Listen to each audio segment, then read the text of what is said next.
ओम नमो भगवते वासुदेवाय नमः। मित्रों, इससे पिछली कड़ी में हमने बताई आपको राजा बलि के पूर्व जन्म की कथा और यह भी बताया कि अगले जन्म में वे हिरण्यकश्यप के कुल में पैदा हुए। अब इसके आगे वीडियो को ज़्यादा से ज़्यादा लाइक और दूसरे भक्तों के साथ शेयर करें।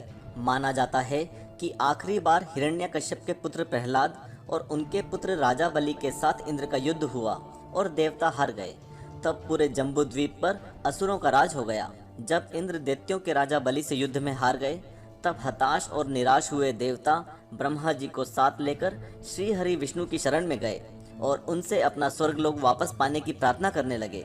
श्री हरि ने कहा, आप सभी देवतागण दैत्यों से सुलह कर लें और क्षीर सागर का मंथन करें। समुद्र मंथन से जो अमृत प्राप्त होगा उसे पिलाकर मैं आप सभी देवताओं को अजर अमर कर दूंगा। तभी देवता दैत्यों का विनाश करके दोबारा स्वर्ग को पा सकेंगे।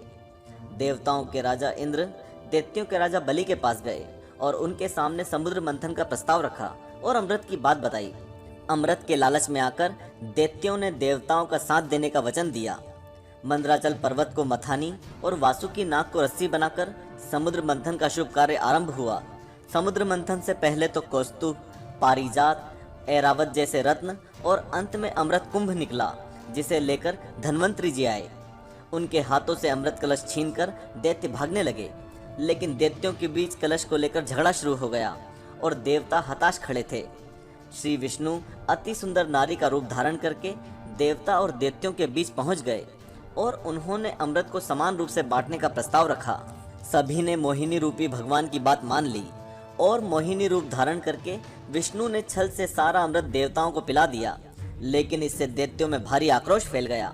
समुद्र मंथन से प्राप्त जब अमृत पीकर देवता अमर हो गए, तब फिर से देवासुर संग्राम छिड़ा और असुरों के हाथ से इंद्रलोक चला गया और फिर से देवताओं का साम्राज्य स्थापित हो गया।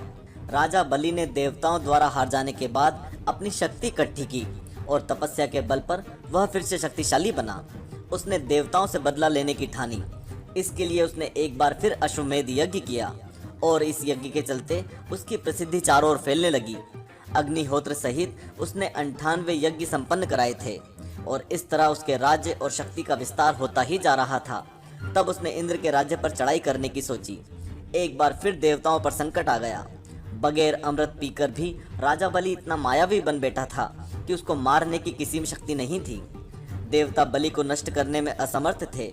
बलि ने देवताओं को यज्ञ करने जितनी भूमि ही दे रखी थी।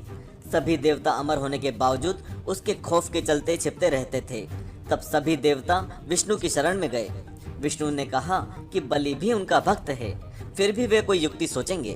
तब ऋषि कश्यप और उनकी पत्नी अदिति के घर विष्णु जी ने वामन के रूप में जन्म लिया और एक दिन जब बलि यज्ञ की योजना बना रहा था, तब वे ब्राह्मण के वेश में वहां दान लेने पहुंच गए। उन्हें देखते ही शुक्राचार्य उन्हें पहचान गए। शुक्र ने उन्हें देखते ही बलि से कहा कि ये विष्णु हैं, मुझसे पूछे बिना कोई भी वस्तु उन्हें दान मत करना। लेकिन बलि ने शुक्राचार्य की बात नहीं सुनी और वामन के दान मांगने पर उनको 3 पग भूमि दान में दे दी। अब जल छोड़कर सब दान कर दिया गया। तब ब्राह्मण वेश में वामन भगवान ने अपना विराट रूप दिखा दिया। एक पग में भूमंडल नाप लिया, दूसरे में स्वर्ग और तीसरे के लिए बलि से पूछा कि तीसरा पग कहाँ रखूं। पूछने पर बलि ने मुस्कुराकर कहा, इसमें तो कमी आपके ही संसार बनाने की हुई, मैं क्या करूं भगवान, अब तो मेरा सिर ही बचा है। इस प्रकार विष्णु ने उसके सिर पर तीसरा पैर रख दिया। उसकी भक्ति से प्रसन्न होकर विष्णु ने उसे पाताल में रसातल का कलयुग के अंत तक राजा बने रहने का वरदान दे दिया। तब बलि ने विष्णु से एक वरदान और मांगा। राजा बलि ने कहा कि भगवान, यदि आप मुझे पाताल लोक का राजा बना ही रहे हैं तो मुझे वरदान दीजिए कि आप मेरे साथ रहें। भगवान विष्णु ने राजा बलि के निवास में रहने का संकल्प लिया। पातालपुरी में राजा बलि के राज्य में 8 प्रहर भगवान विष्णु सशरीर उपस्थित रहकर उनकी रक्षा करने लगे और इस तरह राजा बलि निश्चिंत होकर सोता था। इधर वैकुंठ में सभी देवी देवता समेत लक्ष्मी जी अत्यंत चिंतित हो गई। ऐसे में नारद जी ने माता लक्ष्मी को राजा बलि के पास दीनहीन दुखियारी बनकर और राजा बलि को भाई बनाकर दान में प्रभु को मांगने की युक्ति बताई। लक्ष्मी जी राजा बलि के दरबार में उपस्थित हुई और उन्होंने उनसे आग्रह किया कि वे उन्हें भाई बनाना चाहती हैं। राजा ने उनका प्रस्ताव सहर्ष स्वीकार कर लिया और उनसे रक्षा सूत्र बंधवा लिया और कहा कि अपनी इच्छा के अनुरूप कुछ भी उनसे मांग लें। उन्होंने राजा से कहा कि आप मुझे अपनी सबसे प्रिय वस्तु दे दें। राजन घबरा गए। उन्होंने कहा कि मेरा सबसे प्रिय तो मेरा यह प्रहरी है, परंतु इसे दान में देने से पूर्व मैं प्राण त्यागना अधिक पसंद करूंगा। तब लक्ष्मी जी ने उन्हें अपना परिचय दिया और बताया कि मैं आपके उसी प्रहरी की पत्नी हूँ जिन्हें उन्होंने बहन माना था। उसके सुख सौभाग्य और गृहस्थी की रक्षा करना भी उन्हीं का दायित्व था, और यदि बहन की ओर देखते तो उन्हें अपने प्राणों से भी प्रिय अपने इष्ट का साथ छोड़ना पड़ता। पर राजन भक्त, संत और दानवीर यूं ही तो नहीं थे।